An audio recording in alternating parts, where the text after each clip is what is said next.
Assalamualaikum warahmatullahi wabarakatuh.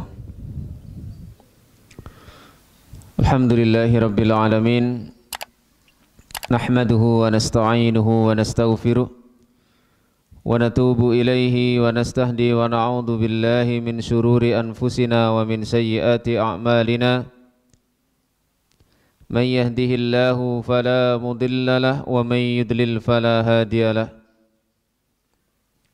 Asyhadu an la ilaha illallah wahdahu la syarika lah wa asyhadu anna Muhammadan abduhu wa rasuluh. Allahumma salli ala Muhammad wa ala ali Muhammad kama sallaita ala Ibrahim wa ala ali Ibrahim innaka Hamidum Majid. Wa barik ala Muhammad wa ala ali Muhammad kama barakta ala ali Ibrahim innaka Hamidum Majid. Wa sallim tasliman katsira amma ba'd. Ma'asyiral muslimin wal muslimat, hadirin wal hadirat, rahimani wa rahimakumullah. Alhamdulillah, pada kesempatan malam hari ini marilah kita senantiasa tidak berhenti untuk bersyukur kepada Allah Subhanahu wa taala, karena setiap saat, setiap waktu Allah Subhanahu wa taala mencurahkan nikmatnya kepada kita, baik nikmat-nikmat yang zahir maupun nikmat-nikmat yang batin. Mudah-mudahan kehadiran kita pada malam hari ini di tempat yang sama-sama kita cintai ini dalam rangka tafaqquh fiddin ini dicatat oleh Allah Subhanahu wa taala sebagai salah satu upaya kita bersyukur kepada Allah Subhanahu wa taala dengan sebenar-benarnya rasa syukur kita kepadanya. Harapan kita nikmat-nikmat yang telah Allah berikan akan senantiasa ditambah. Amin ya rabbal alamin. Baik, malam hari ini kita akan lanjutkan membaca kitab Al-Um yang ditulis oleh Al-Imam Asy-Syafi'i rahimahullahu taala, masih Kitabus Shalah, di mana setelah beberapa pertemuan kita membahas tentang salatnya orang-orang yang memiliki uzur, kemudian juga salat orang-orang yang sedang sakit. Di dalam Kitabus Shalah bab 20 ini disebutkan tentang bab jima'il adzan, bab tentang penggabungan adzan. Ini sudah membahas tentang masalah adzan. Adzan secara bahasa maknanya adalah al-i'lan, pengumuman. Bentuk pengumuman secara bahasa disebut dengan adzan. Iqamah itu sendiri pun juga Nabi istilahkan dengan adzan. Buktinya apa? Ketika Nabi SAW bersabda, baina kulli adzanaini salatun, di antara dua adzan itu ada salat. Apa yang dimaksud dengan dua adzan? Yakni adzan itu sendiri dalam rangka masuknya waktu, pemberitahuan masuknya waktu salat, dan adzan yang kedua maknanya adalah iqamah, karena iqamah itu juga sebagai bentuk pengumuman bahwa sholat akan dilaksanakan. Maka antara adzan dan iqamah selalu ada sholat sunnah yang kita sebut dengan qabliyah. Nah, tentang masalah penggabungan adzan ini, Al-Imam Asy-Syafi'i rahimahullahu ta'ala menyebutkan dua firman Allah. Yang pertama di dalam surat Al-Maidah ayat yang ke-58, qala Allahu tabaraka wa ta'ala, Allah tabaraka wa ta'ala berfirman, wa idza nadaitum ila sholati ittakhadhuha huzwa wa la'iba. Dan apabila kalian menyeru untuk melakukan salat, yakni ketika kalian mengumandangkan adzan, ittakhaduha, mereka orang-orang musyrik menjadikan seruan itu huzuwan walaiba, sebagai satu senda gurau dan permainan. Jadi adzan oleh orang-orang musyrik disebut sebagai satu bentuk senda gurau dan permainan saja. Kemudian firman Allah yang kedua adalah dalam surat Al-Jumu'ah ayat yang ke-9.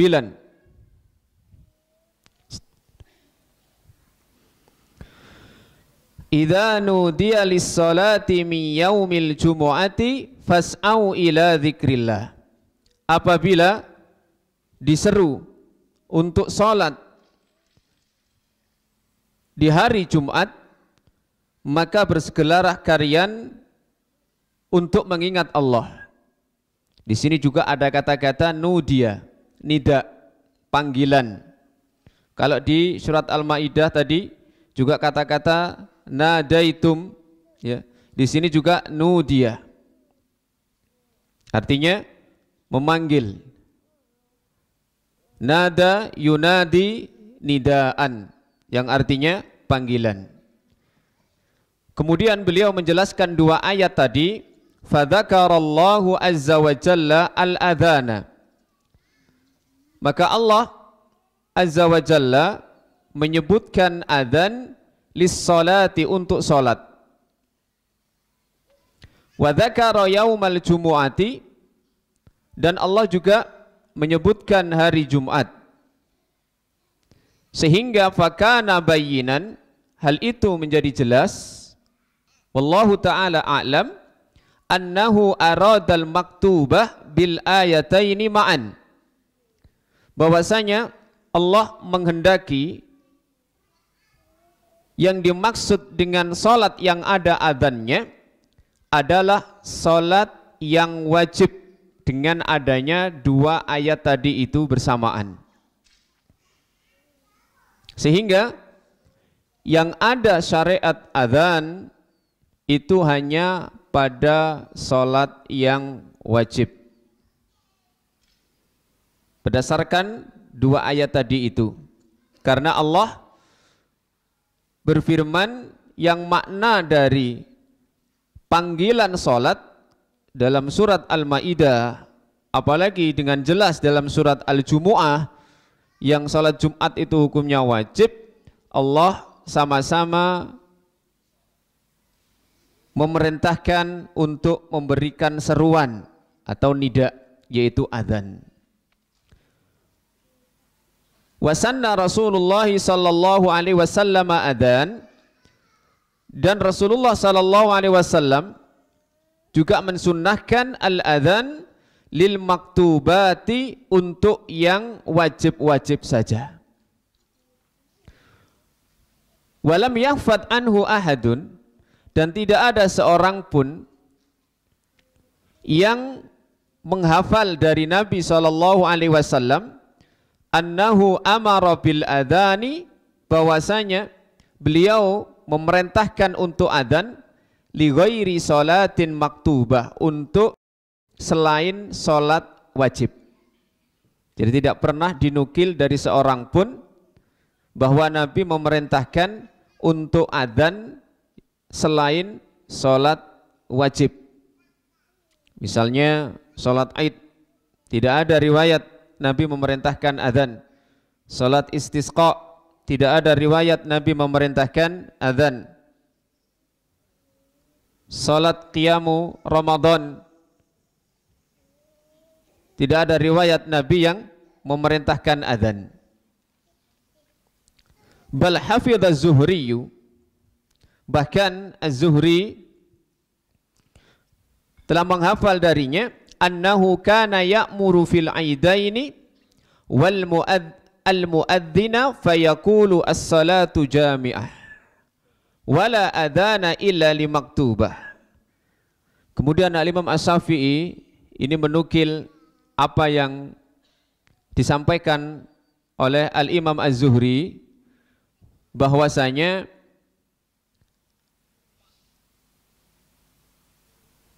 beliau memerintahkan ketika untuk melakukan sholat dua id, yaitu Idul Fitri dan Idul Adha, agar ada seseorang yang menyeru dan mengucapkan as-salatu jami'ah wala adana illa limaktubah, dan tidak ada adzan kecuali untuk sholat wajib. Ucapan as-salatu jami'ah ini memang para ulama beda pendapat. Di mazhab Syafi'i termasuk pendapat langsung dari Al-Imam Asy-Syafi'i rahimahullah bahwa ucapan as-salatu jami'ah itu disunnahkan di setiap sholat yang menghimpun masyarakat banyak untuk memulai satu sholat. Contoh misalnya, di sini terang-terangan disebutkan oleh beliau dua sholat id, yaitu Idul Fitri maupun Idul Adha. Ketika sholat itu akan dilaksanakan, tidak ada iqamah, otomatis juga tidak ada adzan sebelumnya, tetapi ada yang menyeru dengan mengucapkan as-salatu jami'ah. Dalilnya apa? Qiyas terhadap sholat gerhana. Karena di dalam riwayat secara khusus memang disebutkan bahwa Nabi SAW ketika akan menunaikan sholat gerhana, maka beliau menyeru dengan mengucapkan as-salatu jami'ah. Dan ini dikiaskan oleh Al-Imam Asy-Syafi'i dan para ulama di mazhab beliau bahwa sholat-sholat yang ditunaikan dengan berjamaah dengan kapasitas orang yang banyak, maka ketika akan dimulai hendaknya ada seruan as-salatu jami'ah, kecuali pada sholat jenazah. Kecuali pada sholat jenazah. Walaupun di situ jamaah, tetapi tidak diserukan kata-kata as-salatu jami'ah. Ini pendapat di mazhab Syafi'i. Makanya kita dapati, ya, saudara-saudara kita kaum muslimin yang akan sholat id misalnya, maka memang tidak ada qomat, tapi ada gantinya as-salatu jami'ah. Salat tarawih juga begitu. Nah, adapun di mazhab yang lain seperti mazhab Hambali, maka seruan kata as-salatu jami'ah itu hanya khusus diserukan ketika salat gerhana. Sebagaimana disebutkan oleh Al-Imam Al-Hajjawi dalam kitab beliau Kasyaful Qina, ya, ini kitab induknya mazhab Hambali. Beliau menyebutkan bahwa seruan as-salatu jami'ah itu hanya ada pada sholat gerhana, baik matahari maupun bulan. Adapun yang lainnya seperti sholat Id, Idul Fitri maupun Idul Adha atau sholat tarawih, maka tidak ada seruan as-salatu jami'ah, karena memang ya, secara khusus riwayat itu hanya ada pada sholat gerhana saja. Wallahu a'lam bishawab. Ya, ini masalah ikhtilaf para ulama yang muktabar, yang memang diakui. Ya, kecuali tadi pada sholat jenazah. Wa kadzalika la iqamata. Demikian pula tidak ada yang namanya iqamah pada salat Id. Fa ammal a'yadu wal khusufu wa qiyamu syahri Ramadan fa ahabbu ilayya an yuqala fi. Nah ini. Adapun dalam salat Id, salat gerhana, salat tarawih, qiyamu syahri Ramadan, fa ahabbu ilayya, maka yang lebih aku sukai, an yuqala fihi, untuk diserukan pada salat-salat itu, as-salatu jami'ah. Nah ini nas asli dari beliau, bahwa seperti salat Aid, gerhana, kemudian tarawih, maka beliau lebih menyukai kalau ada seruan as-salatu jami'ah. Wa illam yakul dzalika, seandainya jika memang tidak mengucapkan as-salatu jami'ah, fala syai'a ala man tarakahu, maka tidak masalah bagi orang yang meninggalkan ucapan itu, illa tarkal afdol, hanya saja dia meninggalkan yang afdol. Nah, justru di mazhab Syafi'i yang afdol ada ucapan as-salatu jami'ah. Maka kalau misalnya ada imamnya di sini misalnya waktu tarawih, biasanya as-salatu jami'ah, maka saya pribadi tidak mengingkari dengan pengingkaran yang keras. Apalagi masjidnya namanya Masjid Imam Syafi'i. Kan begitu.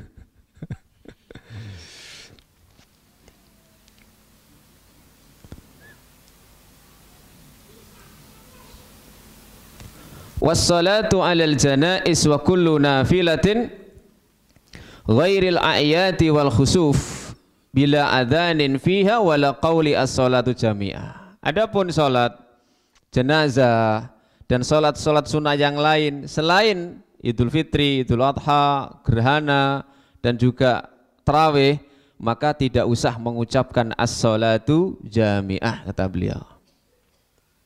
Itu seperti yang tadi kami sampaikan.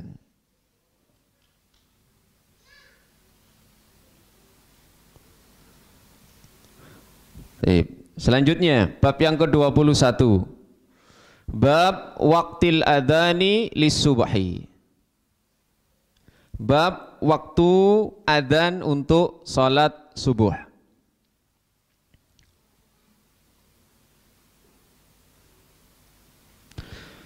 Qala Syafi'i rahimahullahu ta'ala, akhbarana Ar-Rabi' qala akhbarana Syafi'i qala akhbarana Sufyan ibnu Uyainah an Zuhri an Salim ibni Abdullah ibni Umar an abihi.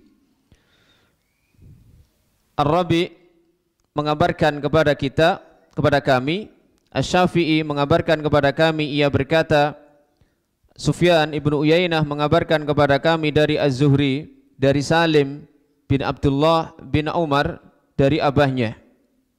Jadi sumber utamanya hadis yang diriwayatkan oleh Imam Syafi'i ini adalah dari Abdullah bin Umar radhiyallahu anhuma. Anna Rasulullah sallallahu alaihi wasallam qala, bahwa Rasulullah sallallahu alaihi wasallam bersabda, Inna Bilalan, sesungguhnya Bilal, yu'adzinu bilailin, ini adzan di waktu malam. Fakulu, maka makanlah kalian, washrabu, dan minumlah kalian, hatta tasma'u adana ibni ummi maktum, sampai kalian mendengar adzan ibnu ummi maktum. Ini riwayat yang pertama tentang waktu adzan subuh. Nanti kita akan bacakan komentar Imam Syafi'i terhadap riwayat yang beliau bacakan, karena beliau menukil dua riwayat hadis tentang masalah waktu adzan subuh ini. Qala akhbarana Syafi'i qala akhbarana Malik. Kalau tadi yang pertama bersumber dari Ibnu Sufyan ibnu Uyainah, ini yang kedua di atasnya Imam Syafi'i adalah Malik, Imam Malik. An ibni Syihab an Salim ibni Abdullah anna Rasulullah sallallahu alaihi wasallam qala, Inna Bilalan yunadi bilailin, sesungguhnya Bilal itu menyeru pada waktu malam. Fakulu wasrabu, maka makan dan minumlah kalian, hatta yunadiya ibnu ummi maktum, sampai ibnu ummi maktum adzan. Wakana ibnu ummi maktum, dan ibnu ummi maktum itu adalah rajulan a'ma, laki-laki yang buta. la yunadi hatta yuqal. Tidak akan adzan kecuali diberitahu asbahta, asbahta. Sudah masuk subuh, sudah masuk subuh. Waktunya engkau adzan. Nah, dari hadis ini sebelum kita baca penjelasan rinci dari Imam Syafi'i bahwa di zaman itu Nabi SAW memiliki 2 muadzin khusus untuk salat subuh. Khusus untuk salat subuh. Di mana yang pertama petugasnya adalah Bilal yang bertugas sebelum masuk subuh, yaitu dengan istilah lail, malam. Dan yang kedua adalah Abdullah ibnu Ummi Maktum yang bertugas adzan ketika masuk waktu subuh. Ketika seseorang mendengar adzannya Bilal, maka oleh Nabi masih dipersilahkan makan dan minum. Artinya apa? Bagi yang puasa silakan sahur, silakan makan, silakan minum. Kenapa? Karena belum masuk waktu subuh. Walaupun sudah mendengar adzan, yaitu adzannya Bilal yang memang bertugas sebelum masuk waktu subuh. Tetapi ketika yang adzan adalah Abdullah ibnu Ummi Maktum, maka di dalam hadis yang lain disebutkan fala ta'kulu wala tasrabu. Jangan kalian makan dan minum. Kenapa? Karena sudah habis masanya waktu sahur. Maka dari sini jika sebuah masjid ingin menerapkan sunnah seperti ini, ada adzan sebelum subuh, ada adzan waktu masuk subuh, hendaknya petugasnya berbeda. Kenapa? Karena orang akan niteni mana ya? Meniteni, menengeri suaranya. Oh, ini suaranya siapa? Bilal. Wah, berarti cik durung masuk subuh. Oh, ini suaranya Abdullah ibnu Ummi Maktum. Oh, ini sudah masuk waktu subuh.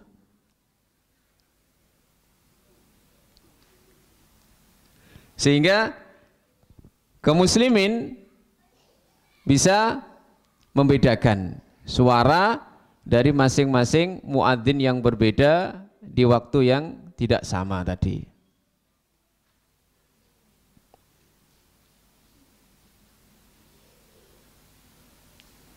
Tapi kalau misalnya muadzinnya sama, rancu bingung. Sing adzan podo.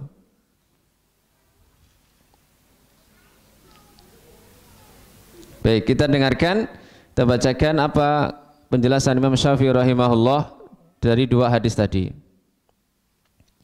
Fasunnatu an yu'adzina lis-subhi bilailin. Maka sunnahnya yu'adzinu lis-subhi, adzan untuk waktu subuh, bilailin di malam hari, artinya sebelum masuk waktu subuh. Tujuannya apa? Liyudlijal mudliju, agar orang yang akan bepergian di akhir malam itu bisa segera berangkat. Zaman dahulu memang waktu yang nyaman untuk safar itu waktu-waktu yang ya dini hari ya. Jam 2 atau mungkin setengah 3 ya, safar ya. Wa yatanabbaha an-naim, dan orang yang sedang tidur bangun. Fayata'ahhaba li huduris shalah, sehingga bisa bersiap-siap untuk menghadiri sholat. Entah itu sholatnya sebelum subuh yaitu dengan sholat witir, ataupun dia menunggu waktu sholat subuh itu sendiri.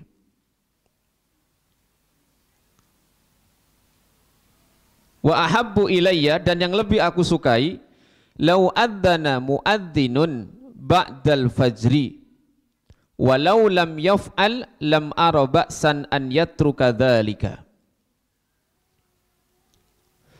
Dan aku lebih menyukai sekiranya orang yang beradzan itu setelah subuh, setelah fajar, ya. Artinya beliau menyukai ada dua adzan yang dilakukan dalam sebuah masjid. Karena fajar itu ada dua, yaitu fajar kadzib, yaitu fajar yang dusta, artinya yang belum masuk waktu subuh itu sendiri, dan ada yang namanya fajar shadiq, yaitu waktu yang memang sudah masuk waktu subuh, fajar yang benar. Nah, adzan yang pertama itu masuk pada waktu fajar kadzib, yang belum masuk waktu subuh. Walau lam yaf'al lam ara ba'san an yatruka dzalik. Sekiranya tidak adzan sebelum subuh juga tidak apa-apa, kata beliau. Jadi sebenarnya kalau Imam Syafi'i sendiri ya menyukai adzan subuh itu dilakukan 2 kali. Nah, cuman masyarakat kita tidak terbiasa. Dulu pernah saya ketika masih kecil di tetangga kampung, ya jarak sekitar 3-4 kilo ya. Itu kalau malam kan suaranya lebih jauh ya, radius terdengarnya itu. Kalau siang kita tidak dengar adzannya mereka, tapi kalau subuh kita dengar. Nah, itu adzan sekitar jam 3. Nah, awalnya juga aneh, ya. Ini adzan opo ya ini, kayak gitu. Nah, akhirnya, ya, karena yang mengamalkan adzan 2 itu, ya, satu komunitas masyarakat tertentu, sehingga kemudian di masyarakat itu apa? Muncul semacam apa? Stigma atau apa bahasanya? Apa bahasanya? Anggapan bahwa nek adzan loro iku subuh iku kelompok iko. Nah, gitu. Padahal ya tidak. Sebenarnya sunnahnya seperti itu. Di Imam Syafi'i sendiri pun lebih menyukai subuh ada 2 adzan. Ya. Lianna waqta adzaniha kana qabla al-fajri fi ahdin Nabi sallallahu alaihi wasallam. Karena sesungguhnya waktu adzannya dulu sebelum subuh di zaman Nabi sallallahu alaihi wasallam. Wala yu'adzanu li salati ghairi subhi illa ba'da waqtiha. Dan tidaklah adzan untuk salat selain subuh kecuali setelah waktunya. Maksudnya di waktu subuh itu sendiri ya setelah masuk waktu subuh, seandainya yang pertama tidak dilakukan.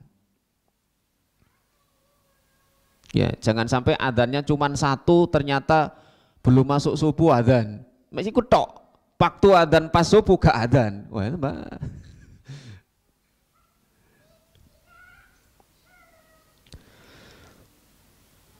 Wala yu'adzanu illa ba'da waqtiha li'anni lam a'lam ahadan haka an Rasulillah sallallahu alaihi wasallam. Karena sungguhnya aku, kata beliau, tidaklah mengetahui seorang pun yang menceritakan dari Rasul sallallahu alaihi wasallam annahu adzana lahu, bahwasanya diadzani untuk beliau, li salatin, untuk salat, qabla waqtiha, sebelum waktunya, ghairal fajri, selain salat subuh. Jadi kalau mau adzan yang 2 kali, maka yang pertama sebelum subuh, yang kedua pas masuk waktu subuh.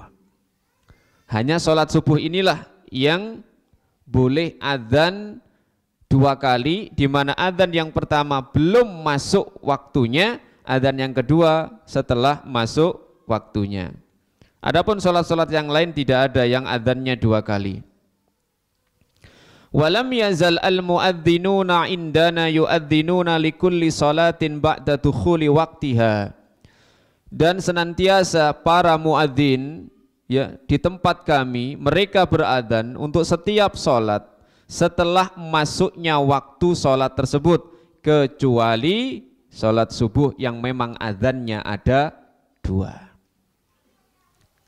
Kapan waktu adzan yang pertama itu? Ini para ulama juga beda pendapat. Ada yang mengatakan pokoknya setelah masuk habisnya tengah malam.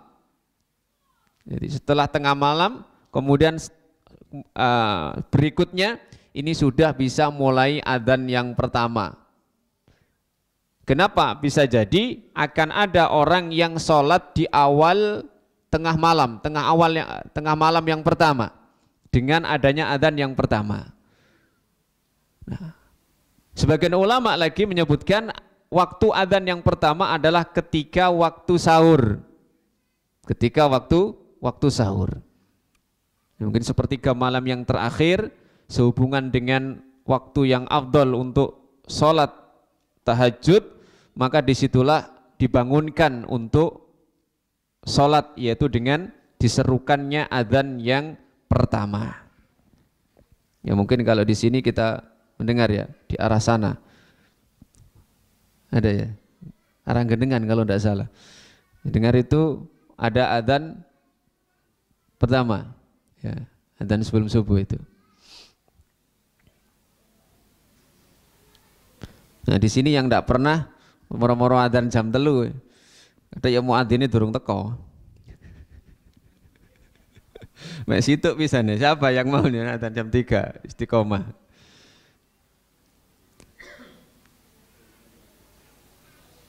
Wala uhibbu an yatrukal adzana. Nah, kemudian bahas masalah adzan lagi. Dan aku tidak menyukai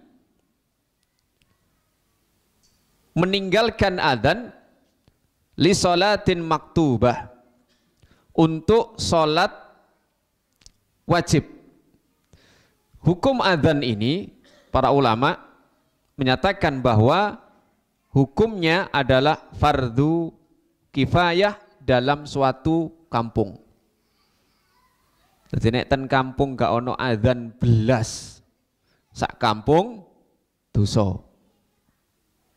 Tapi kalau ada di kampung satu yang adzan, satu masjid atau musola sekarang ini, maka kewajiban yang lainnya gugur. Yeah. Terus apakah kemudian wis gak usah adzan, wis diwakili karo masjid iko? Enggak. Karena namanya fardu kifayah, dilakukan lagi pun dengan orang yang berbeda tidak masalah. Ya, sama misalnya dengan sholat jenazah. Sudah ada yang menyolati, orang datang mau menyolati lagi pun ya tidak apa-apa. Untuk sholat wajib, infaroda sahibuha au jamaah, baik dia sholat sendiri ataupun sholat jamaah. Jadi sholat sendiri pun, kalau itu untuk sholat wajib, maka tetap dianjurkan untuk adzan. Dan ini memang ada riwayatnya. Kenapa? Karena adzan itu dengan suara yang dikumandangkan, apapun yang mendengarnya akan menjadi saksi kelak di akhirat. Baik berupa tumbuh-tumbuhan, batu-batuan, apapun yang mendengar adzannya kelak akan menjadi saksi bagi muadzin tersebut.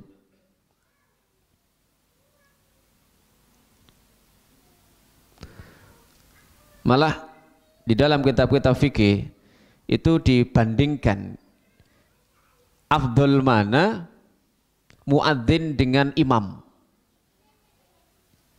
Afdol mana muadzin dengan imam. Sebagian ulama mengatakan lebih banyak pahalanya muadzin.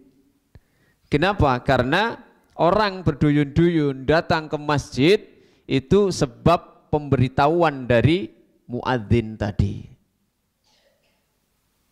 Sehingga pahala yang didapatkan muadzin lebih banyak daripada pahala imam. Nah, makanya di zaman Nabi itu juga nanti di dalam kisah ya, hikayah adzan, ada bab tersendiri di sini. Itu sahabat yang secara ya kefakihan ilmu agamanya lebih, ternyata tidak terpilih, tidak dipilih oleh Nabi menjadi muadzin beliau.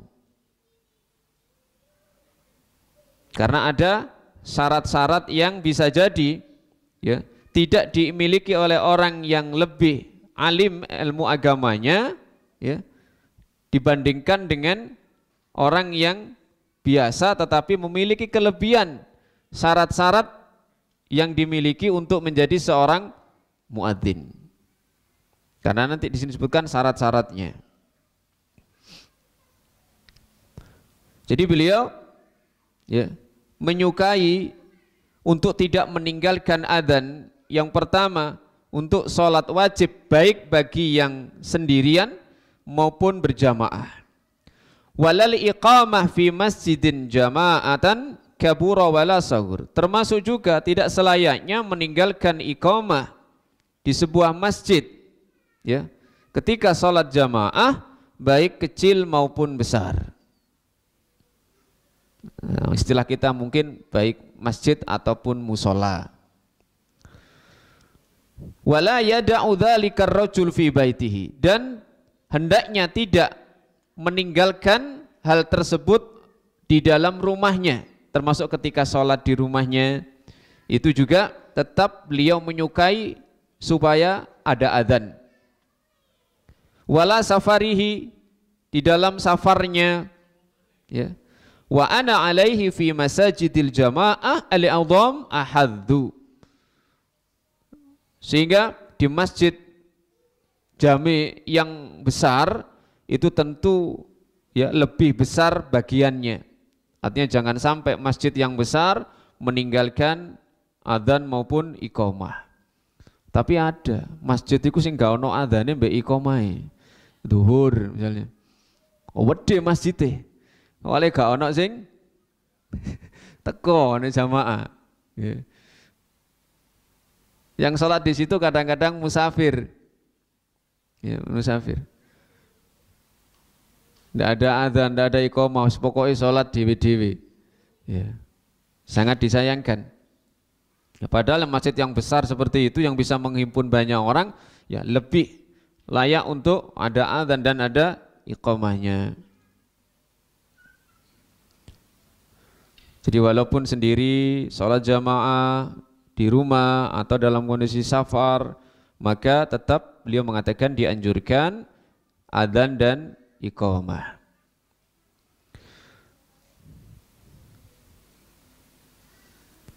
Wa idza arada ar-rajulu, nah ini sekarang ketika apabila ada seseorang yang hendak adzan, hendak ayyuk milal adzan, menyempurnakan adzannya, likulli salatin ghairi subhi ba'da dukhuli waqtiha, untuk setiap solat selain solat subuh setelah masuknya waktu, fa in adzana laha qabla dukhuli waqtiha a'ada idza dakhalal waqtu, maka dia harus mengulangi ya adzannya setelah masuknya waktu.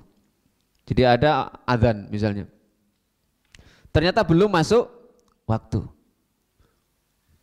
selesai, kemudian dia sadar, oh baru masuk waktu ini, maka adzannya harus diulang, harus diulang.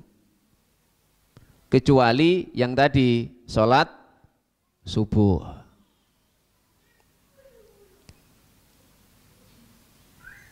Jadi kalau adzan sebelum masuk waktunya, a'ada idza dakhalal waktu, dia mengulangi apabila sudah masuk waktu. Wa in atamma ma baqiya minal adzan, kalau dia menyempurnakan apa yang tersisa dari adzannya tadi, summa ada ila ma madha minhu qabla al-waqti lam yujzihu, lalu dia meneruskan adzan yang dia lakukan sebelum waktu, maka tidak sah. Misalnya adzan dari takbir sampai hayya ala sholah belum masuk waktu, begitu sudah Allahu Akbar yang terakhir la ilaha illallah baru masuk waktu, maka dia mengulangi dari awal. Mengulangi dari awal.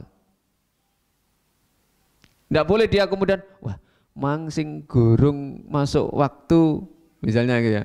Apa kemudian hanya dicuplik Wah, akhirnya kan hayya ala sholah selesai. Setelahnya kan sudah masuk waktu. Ya. Makanya kata Syafi'i, kalau mau mengulangi dimulai dari awal.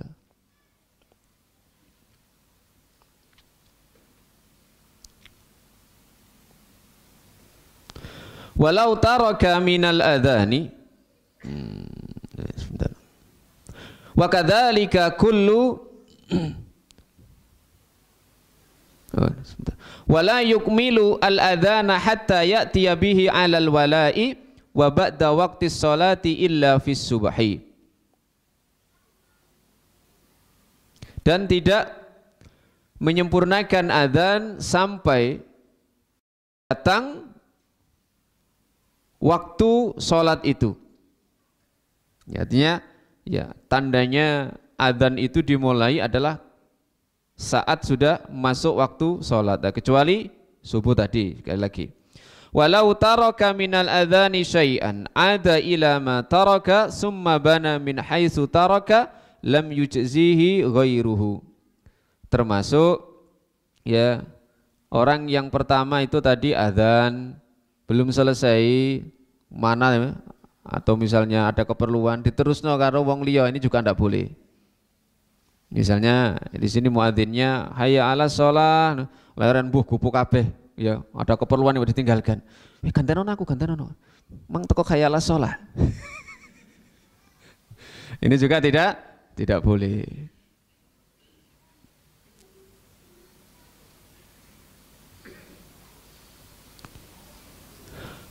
Wa kadzalika kullu ma qaddama minhu aw akhkhara fa alaihi an ya'tiya bi fi mawdhihi. Begitu juga apa yang telah lalu dan yang akhir, maka wajib dia untuk melaksanakannya di tempatnya. Diberi contoh di sini. Walau qala fi awalil adzan, sekiranya dia mengucapkan di awal adzan Allahu Akbar, kemudian setelah Allahu Akbar ternyata tidak asyhadu alla ilaha illallah. Dia mengucapkan asyhadu anna Muhammadar Rasulullah sampai selesai. Diingatkan sama orang misalnya, loh, mangga ono asyhadu alla ilaha illallah. Apa kata beliau? Ada, ngulangi dari awal. Faqala Allahu Akbar allati taraka summa qala asyhadu alla ilaha illallah asyhadu anna Muhammadar Rasulullah sampai sempurna adzannya. Ya bisa jadi ya adzan ada yang terselip ya.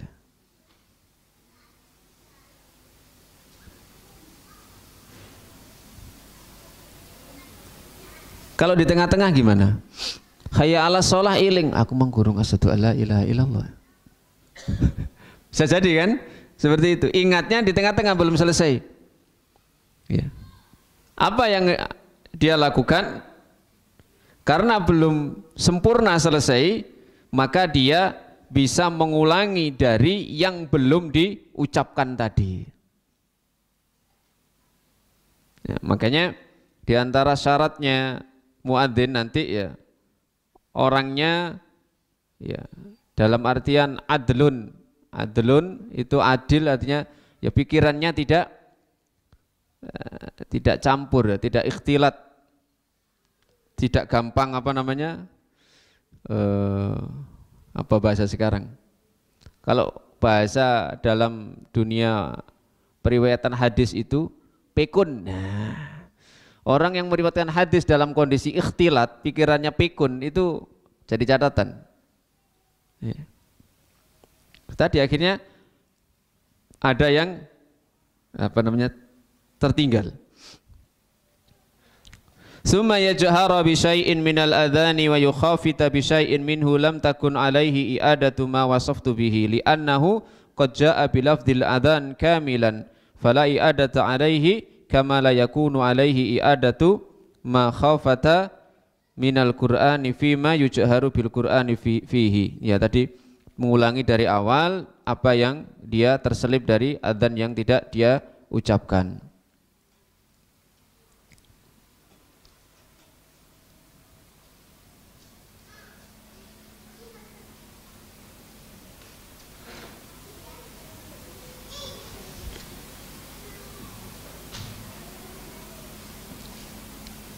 Sudah azan. Baik, kita dengarkan azan terlebih dahulu. Lalu kita lanjutkan satu bab lagi. Alhamdulillah wassalatu wassalamu ala Rasulillah wa ala alihi wa sahbihi wa mawalah, amma ba'd. Baik, masih pembahasan masalah azan. Ini bab yang baru yang ke-22. Bab adadil muadzinin wa arzaqihim. Bab jumlah muadzin dan upah mereka atau rizki mereka. Qala Syafi'i rahimahullahu ta'ala, Al-Imam Asy-Syafi'i rahimahullahu ta'ala berkata, uhibbu, aku menyukai, an yuqtasara fil muadzinin, mencukupkan dalam hal jumlah muadzin, ala isnaini, hanya 2 saja maksimal. Beliau menyukai muadzin dalam suatu masjid itu maksimal 2. Lianna innama hafidna, karena kami telah menghafal bahwasanya adzana li Rasulillah sallallahu alaihi wasallam isnani, yang mengadzani untuk Rasul sallallahu alaihi wasallam itu 2 orang. Wala yadhiku an yu'adzina aksar min isnaini, dan tidak mempersempit adzan lebih banyak dari 2. Artinya beliau tidak menambah jumlah muadzin lebih dari 2 dalam satu masjid. Ada satu lagi muadzin Nabi SAW, ya, sebenarnya selain Bilal, selain dan juga Abdullah ibn Ummi Maktum, yaitu satunya ini adalah, ada yang ingat siapa? Yang kita hafal kan Bilal. Kemudian Ibnu Ummi Maktum. Yang satunya lagi siapa? Yang ceritanya ini karena gara-gara menirukan adzan, tapi dalam rangka mengejek. Tapi ternyata setelah itu justru menjadi muadzinnya Nabi. Siapa? Abu Mahdhurah. Abu Mahdhurah. Ini dalam bab adzan di kitab Bulughul Maram juga riwayatnya diceritakan oleh Ibnu Hajar. Ya. Abu Mahdhurah ini bersama kawan-kawannya ketika mendengarkan adzan ditirukan, tapi dalam rangka mengolok-olok, dan Nabi dengar suaranya Abu Mahdhurah. Katoke duwe bakat suara enak. Didatangi sama Nabi, selesai adzan. Siapa tadi yang nirukan adzan? Abu Mahdhurah mengatakan, waktu itu aku oleh orang yang paling aku benci. Tapi tetap saja dia jawab, saya Muhammad. Yang lainnya minggir. Yang lainnya nyingkir, minggir. Coba sih, ulangi lagi adzannya. Wah, itu. Coba ulangi lagi adzan yang kamu tirukan tadi. Kata Abu Mahdhurah lagi, aku diperintah oleh orang yang paling aku benci dan disuruh melakukan sesuatu yang paling aku benci pula. Tapi tidak tahu kok ya mau disuruh oleh Nabi SAW. Adzan. Dari awal namanya sering menirukan, hafal dia. Dari awal sampai akhir. Kemudian oleh Nabi SAW, tangan beliau ini beliau tempatkan, beliau letakkan di wajahnya Abu Mahdhurah. Kemudian ke bawah sampai ketika di dada Abu Mahdhurah ada perubahan besar yang dirasakan oleh hati Abu Mahdhurah. Langsung saat itu pula Abu Mahdhurah mendapatkan hidayah. Lalu kemudian oleh Nabi, Abu Mahdhurah mengatakan, wahai Rasulullah, tolong jadikan saya muadzinmu. Maka akhirnya kemudian diizinkan oleh Nabi SAW. Maka beliau meralat ucapan yang tadi pertama mengatakan, aku diperintah oleh orang yang paling aku benci melaksanakan sesuatu yang paling aku benci. Berubah, aku diperintah oleh orang yang paling aku cintai untuk melaksanakan sesuatu yang paling aku cintai pula. Ini memang tidak masyhur Abu Mahdhurah. Kembali kepada apa yang disampaikan oleh Syafi'i rahimahullah, ya. Beliau menyukai jika dalam suatu masjid itu muadzinnya dua saja. Fa inik tusira fil adzan ala wahidin. Kalau seandainya satu saja, mencukupkan satu saja, ajza'ahu, sudah tidak apa-apa, sudah sah. Wala uhibbu lil imam, dan aku tidak menyukai bagi imam. Nah ini. Idza adzanal muadzinu, maksudnya imam ini adalah imam yang memang ratib ditunjuk di situ. Di zaman dahulu imam itu memang orang yang ditunjuk oleh waliul amri, oleh pemimpin suatu negeri untuk menjadi imam di masjid-masjid yang ada. Ya. Sehingga imam yang seperti itu tidak bisa digantikan oleh orang lain, kecuali imam yang memang ditunjuk itu memiliki memberikan izin kepada orang lain yang dipersilahkan untuk mengimami. Nah, wala uhibbu, aku tidak menyukai bagi imam idza adzanal muadzinu, jika muadzin sudah adzan yang awal, idza adzanal muadzinul awal an yubti'a bis sholati liyafrugha man ba'dahu, untuk memperlambat sholat, liyafrugha man ba'dahu, agar selesai orang setelahnya. Walakinnahu yakhruju, akan tetapi hendaknya dia keluar, wa yaqta'u man ba'dahul adzana bi khurujil imam, dan keluarnya imam menuju masjid, ya, ini menjadi pemutus dari adzan tadi, artinya segera diiqomai. Ini di dalam hadis juga disebutkan al muadzin amlaku bil adzan, muadzin yang resmi ditunjuk itu lebih berhak untuk mengumandangkan adzan, wal imamu amlaku bil iqamah, dan imam itu lebih berhak untuk memberikan kode izin supaya diiqamai. Maka di zaman Nabi SAW itu, ya, setelah adzan kadang-kadang Nabi itu dijemput, diberitahu, kemudian Nabi datang ke masjid, masuk, maka dengan masuknya Nabi kemudian iqamah itu ditegakkan, dilaksanakan. Nah, sebenarnya seperti itu, ya. Cuman kalau kita kan lihat kondisi, ya, lihat kondisi. Apalagi sudah ada dipasang timer, ya, semua harus tunduk pada timer. Imamnya juga tunduk. Kadang-kadang timer juga tunduk kepada jamaah. Paham ya? Terutama nek subuh. Ya wis, ya, terutama nek subuh.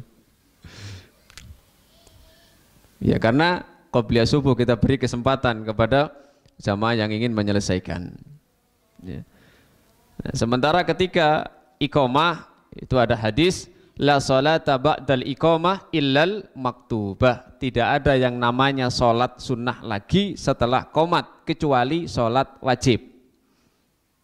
Di masjid qomat, maka tidak ada sholat lain setelah qomat kecuali sholat wajib. Sehingga dalam hal ini para ulama juga beda pendapat. Bagaimana kalau misalnya seorang sedang sholat qobliyah, kemudian datang imam, ternyata kemudian diiqomai, apa yang dilakukan?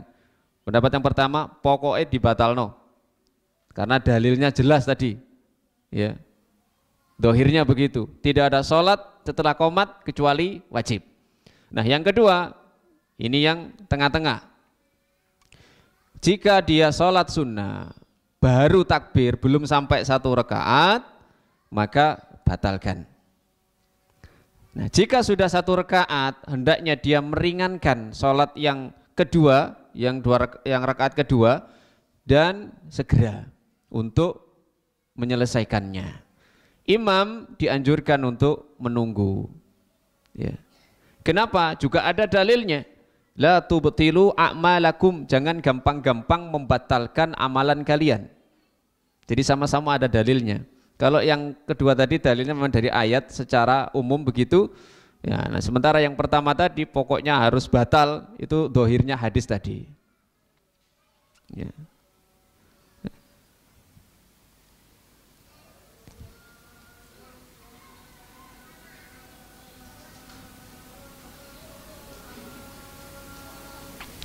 Satu pembahasan lagi.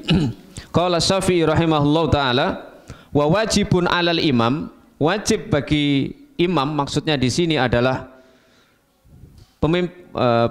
waliul amr, ya. An yatafaqqada ahwalal muadzinin, mengontrol kondisi para muadzin, liyuadzinu fi awalil wakti, agar mereka adzan di awal waktu,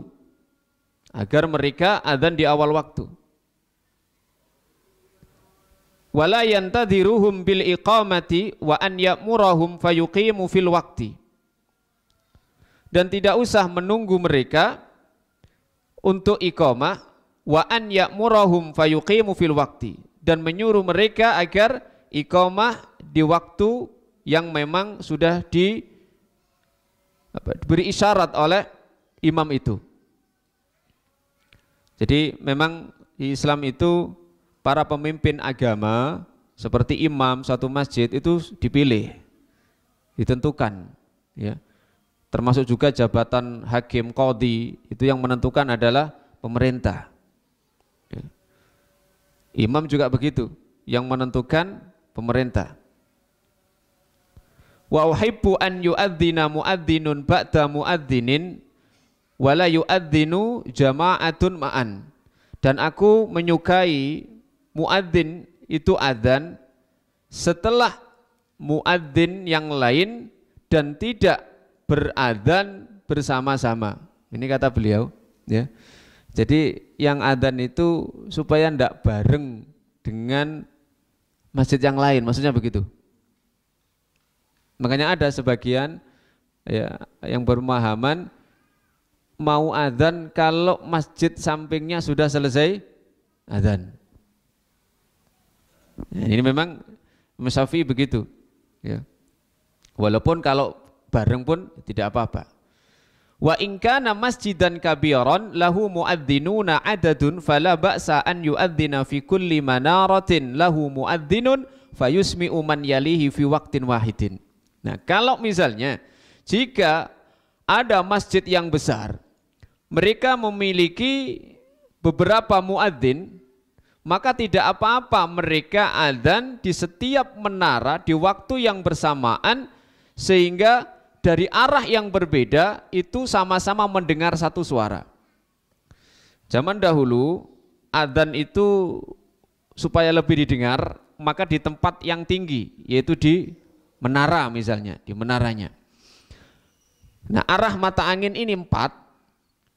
Jika adzan muadzinnya itu memang 4, misalnya sampai begitu, maka boleh adzan bersama-sama supaya masing-masing arah masyarakat kaum muslimin yang ada di masing-masing arah, timur, barat, utara, selatan, itu mendengarkan secara bersamaan.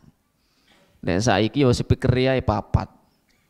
Sing adzan cukup 1. Bahkan setiap penjuru mata angin 8 speaker. Sing teko 3. Akeh speaker wong sing teko. Akeh cagake timbangane wong sing jamaah ini deh. Jadi jor-joran speaker, ya. Wa uhibbu an yakunal muadzinuna mutatawwi'ina wa laysa lil imami an yarzuqahum wala wahidan minhum. Wah, ini sudah masuk pada masalah upah ini. Aku menyukai para muadzin itu sukarela, tatawu. Gak usah di guyu Amir.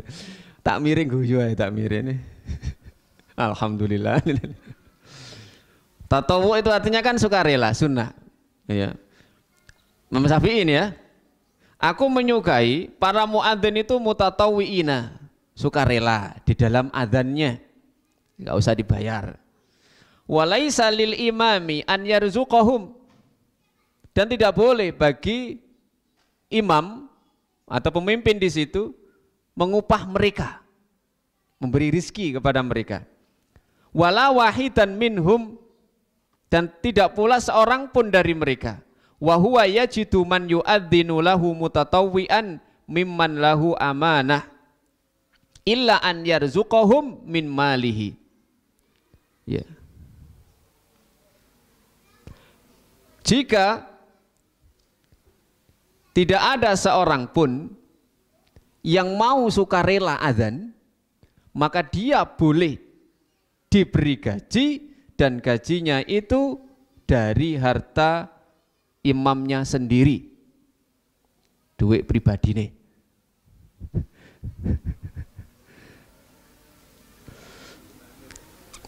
Duit takmir, duit takmir dewe ya, duit takmir dewe. Wala ahsabu ahadan bi baladin katsiril ahli. Wah, kata ini pengalamannya Imam Syafi'i ya, pengalaman Imam Syafi'i. Dan aku tidak menganggap seorang pun di negeri yang banyak penduduknya ya'uzu an yajida muadzinan aminan laziman yu'adzin mutatawwi'an. Mosok rek gak ono situ oh sing gelem sukarela, maksudnya begitu. Kalau penduduknya itu banyak, kaum musliminnya banyak, mosok sih gak ono situ oh sing gelem sukarela dadi muadzin begitu. Fa in lam yajidhu, nah kalau memang benar-benar tidak didapati seseorang yang adzan mau adzan dengan tatawu tadi sukarela, fala ba'sa, maka ora mongko ora apa-apa ngoten nggih. An yarzuqa muadzinan, kirane maringi rizki muadzinan ing muadzin niku wau. Wala yarzuqahu, lan mboten angsal maringi rizki ten muadzin illa min khumusil khumus sahmin Nabi sallallahu alaihi wasallam, kecuali 1/5 dari bagian Nabi sallallahu alaihi wasallam dari harta fa'i, minal fa'i, li'anna likullihi malikan mausufan, karena masing-masing memiliki pemilik yang telah disifati. Ya, artinya hanya boleh diambilkan dari baitul mal, tapi jumlahnya tidak lebih dari 1/5 dari bagian yang biasa di zaman Nabi diberikan kepada Nabi Shallallahu Alaihi Wasallam.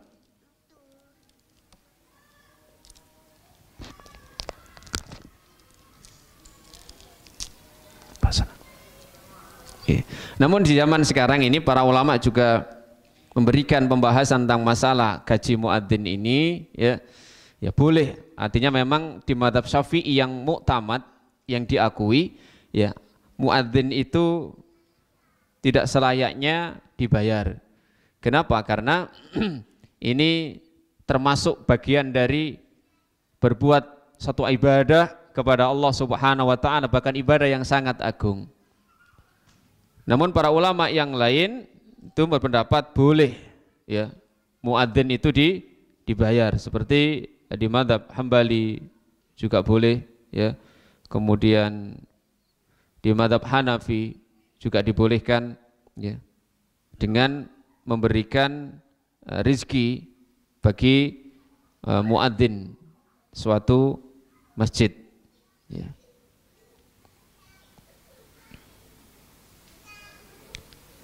Nah, tentu dengan klasifikasi syarat-syarat muadzin yang sudah ditentukan oleh syariat.